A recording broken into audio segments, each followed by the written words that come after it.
What if a city could think? What if it learned, adapted, and evolved, not over centuries but in real time? Now imagine this city wasn't just smart, it was designed by artificial intelligence from the ground up. No legacy infrastructure, no outdated systems, just a blank slate and one simple goal: optimize life for humans. What would that city look like? How would it feel to live there?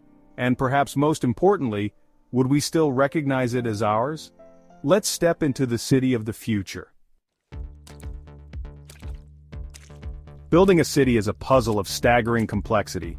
Urban planners juggle traffic patterns, power grids, housing needs, zoning laws, weather data, social behavior, you name it. Now imagine feeding all of that data into a super intelligent AI. This isn't the kind of AI that just recommends your next video or filters spam.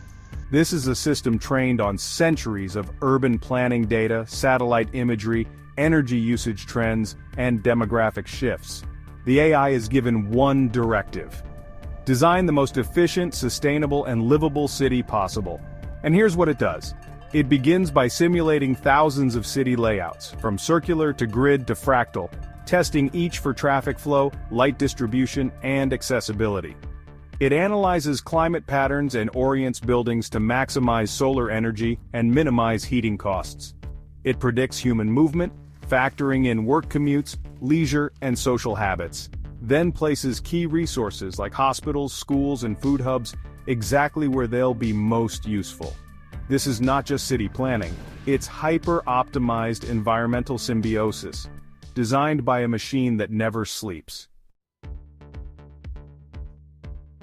Let's take a walk through this AI-designed city. The roads are alive, literally.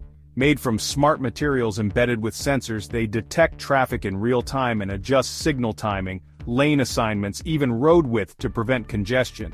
Highways are minimized, cars are few. Most citizens glide through a network of autonomous electric shuttles, seamlessly routed by an AI traffic controller that eliminates the need for stoplights altogether. Housing: modular, scalable, and affordable. Every building is prefabricated to minimize waste, designed with natural airflow and ambient temperature regulation. Each apartment adjusts its lighting and temperature based on your personal preferences, learned over time by your AI assistant. And food? Vertical farms are integrated into residential towers, providing fresh produce grown with 90% less water, delivered via pneumatic tubes to kitchens. Waste barely exists. The AI monitors waste streams and constantly adjusts consumption flows, turning excess into fuel, fertilizer, or building materials. This isn't utopia, it's engineering. Ruthlessly efficient, profoundly elegant, and shockingly real. Now let's talk about you in this city. Your daily routine doesn't start with traffic or chaos. It begins with your AI assistant syncing your schedule with the city itself. Need to go to the doctor? The AI books an appointment, assigns you a self-driving pod, and adjusts traffic to ensure you get there on time, every time. Want to go for a jog? The lighting in your preferred park adjusts to your route, and the AI recommends optimal times based on your health metrics. City noise levels are dynamically regulated. Public spaces adjust their layouts based on foot traffic patterns.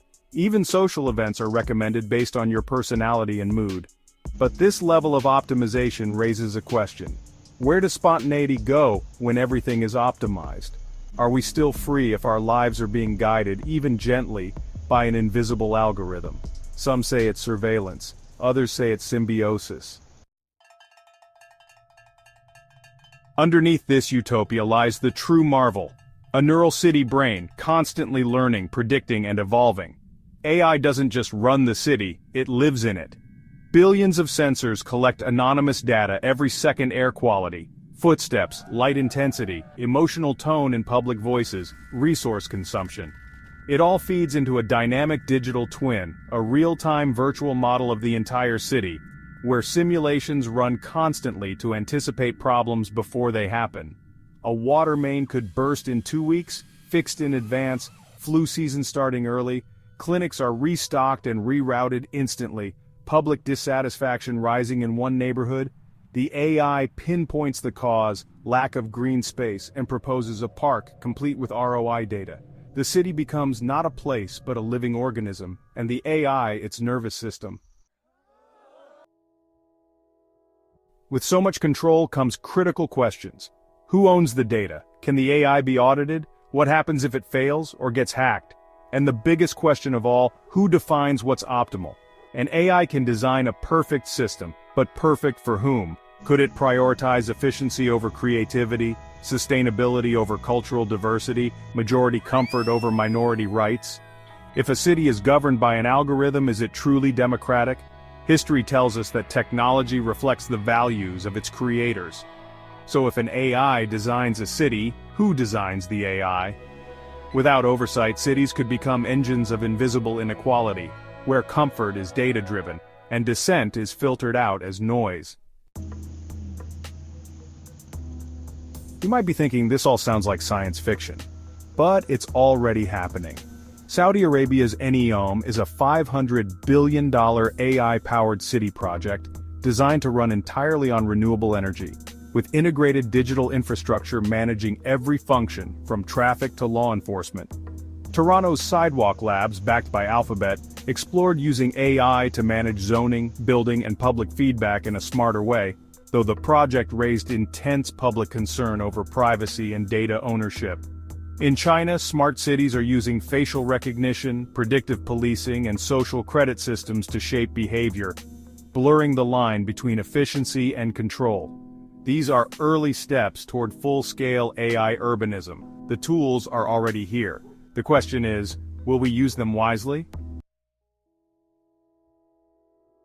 Imagine waking up in the AI city of the future. You open your eyes. The lights adjust softly to your circadian rhythm. Your coffee is brewed based on your sleep quality. Outside, your transit pod is waiting, already rerouted to avoid a pothole fixed just hours ago. You feel healthy, the air is clean, the city works. But in the background, the system watches, learns, nudges. It's efficient, sustainable, peaceful, but is it still human? The ultimate test of any AI-designed city won't be how advanced its infrastructure is. It'll be whether it allows us to remain messy, imperfect, creative, and free. Because no matter how perfect a machine may be, a city's true heart is always the people in it. So what do you think? Would you live in a city designed entirely by AI? Would it be a paradise of order and ease, or a dystopia of digital control? Let us know in the comments. Like, subscribe, and share this video if you found it thought-provoking. And don't forget to hit the bell so you never miss our deep dives into the future. This is more than imagination. It's a conversation about the cities we're already beginning to build. Thanks for watching.